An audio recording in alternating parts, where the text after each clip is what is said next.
Good day, everyone. I am Ma.Angiefel G. Dakop, and our topic is all about language skill in speaking. Second language in speaking. We all know that speaking skills is one of the macro skills. So, in fact, speaking is considered by many to be the fundamental skill in second language or L2 learning.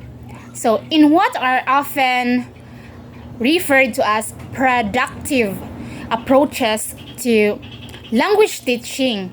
For example, communicative language teaching, silent way, and even the audiolingual approach. So speaking is the main skill by which a language is acquired. So it is almost certainly so at the beginning. So the act of speaking is staggeringly complex. So according to H.D. Brown 2007, a number of the characteristics of speaking lead to this complexity. There are 4 factors that are at the foundation of concept of competent second language speaking. These are fluency, accuracy, appropriacy, and authenticity. So now let's discuss about fluency versus accuracy. So the simple definition of accuracy and fluency have been proposed by Edge and Garton 2009. So fluency is operating the language system quickly, while accuracy is conforming to the language system itself. So according to H.D. Brown 2007, the fluency or accuracy issue often boils down to the extent which our techniques should be message oriented as opposed to language oriented. So message oriented, some call it language teaching used, and language oriented, it is known as teaching language usage. So Parrish points that fluency is the goal of instruction. So methodology text states that in most cases, the primary aim in teaching speaking is to improve students' fluency in informal conversation interaction. So now, let's move on to appropriacy. Appropriacy is all about social cultural context or pragmatics. It is not enough for second language speakers to be accurate and fluent. They must also be competent socially and culturally. So that is, L2 learners need to be able to communicate with the proper politeness, directness, and formality. They also need to know what not to say at all and what to communicate verbally. The most researched area of pragmatics in applied linguistics is speech arts, which describe the ways in which people carry out specific social functions like greetings, thinking, and disagreeing. Speech acts are composed of various strategies that speakers draw on to convey their intended meaning, and the selection of particular strategies will depend on a variety of sociocultural factors such as social distance, social status, and the nature of the speech act itself. The importance of pragmatic appropriacy is fairly well established in ESL or EFL teaching, and the vast majority of the students' textbooks and teachers' training resources show a greatly heightened awareness about the issues of the language use. Lastly, we are going to discuss about authenticity. So a final sticking point for the teacher of L2 oral skills is a matter of authenticity at all stages of instruction. They point to two meanings of authenticity. The first having to do with authentic teaching materials. So, and the second referring to issues of self-expression and the development of authentic voice. So Robert and Cook conclude that a second language that adults who have actual experience in the workplace do not benefit from such artificially created pedagogical material. Rather, comparative research-based materials that are authentic in both content and interactional environment are necessary for adults to become a competent L2 speakers. So we have composed-based L2 teaching under the authenticity. So in a review of research in the teaching of L2 speaking, McCarthy and Angiefel 2004 contended that while there have not been any major in L2 teaching methodology and practice, our knowledge concerning spoken language has indeed changed, mainly through developments in spoken corpus linguistics. So one such development has been an increasing interest in spoken grammar as constructed with written grammar. Work in this area is united by the belief that spoken grammars have uniquely special qualities that distinguish them from written ones. So conversation, or more accurately, talk-in interaction, is the core root of sociality itself. So now let's focus about discuss about conversation analysis. Conversation analysis, or CA, has been a locus of scholarly interest for over 40 years. So CA is a sociological approach that attempts to uncover the systematic properties of sequential organization of talk and social practices that are displayed by and embodied in talk-in interaction. So what is talk-in interaction? So talk-in interaction refers to the different kinds of talk and their accompanying body language that occur in daily life across settings, from casual to institutional context.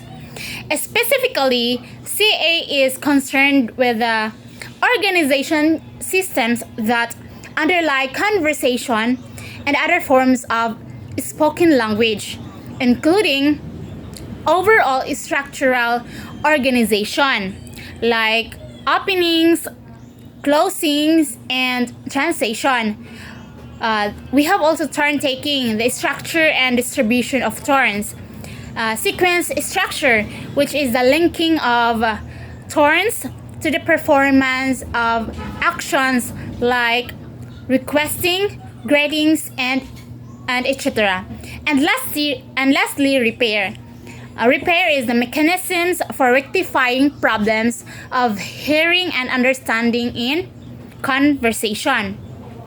In terms of L2 pedagogy, Wang and Waring 2010 put forward many ideas on how CA, or conversation analysis, can inform second language speaking instruction. It states that conversation analysis not only enriches knowledge of what to teach, it also sharpens our understanding of how to teach. That is, knowledge of the interactional practices encoded in language can inform instructional practices surrounding the learning of that language. In the area of error correction, the teacher of L2 speaking is given plenty of advice on consideration in deciding when to correct learner errors, as well as techniques for providing correction. So, according to H.D. Brown 2007, its coverage of error corrections spans 7 pages in his methodology book, including charts, list of options, and a very visually appealing model for treatment of classroom speech errors. He suggests that if the teacher chooses to correct an error, other decisions must be made, like when to correct an error, or immediately or later, who should correct an error, the teacher, another student, or the speaker, and how the error should be corrected. In these cases, conversation analysis research provides important information about specific classroom error correction techniques. So let's discuss it all. So first is indirect indication of an error. Number 2, partial repetition of the error.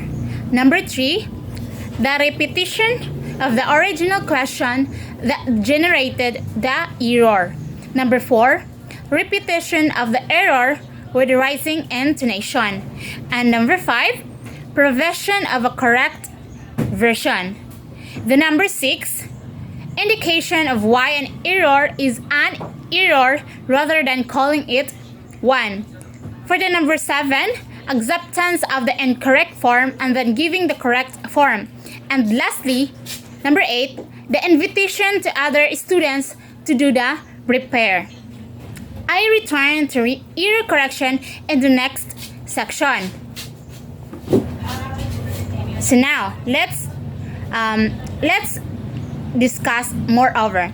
To summarize, the long-standing concerns about fluency, accuracy, and appropriacy and authenticity in teaching L2 speaking are still with us. But work in the areas of corpus linguistics and conversation analysis has prompted a reconsideration of our more traditional understanding of these notions. Okay, now let's discuss about the classroom applications. So first one we have under the oral skills class. So nowadays, L2 speaking skills classes at all levels are often structured around the functional uses of language. In non-academic context, this might involve basic greetings, interacting with school personnel, looking for employment, and any that involves interacting, communicating, and speaking skills. With adults in an academic context, authentic practice in activities and skills required in post-secondary school classrooms would be central, like giving oral presentations, listening to content lectures, reading academic text, and such. So a needs assessment should also consider the real-world task that targeted students are confronted with. So with low levels adults, the teachers may need to find helpers who speak the students' first language to assist in getting information on students' experiences, educational backgrounds, and their needs. On the other hand, learners of academic English will need practice with different sorts of activities, including participation in class and discussions, interaction with peers and professors, and asking and answering questions related to the academic content. So, second one is published materials for teaching second language speaking. Usually, language teachers are given a textbook as a material for teaching the second language class. Another possibility of selecting textbook is to consult reviews of teaching materials in professional journals such as the online TESOL journal, TESL AJ Electronic Journal, or ELT journal. And we have the third one also, discussions and group work under the classroom applications.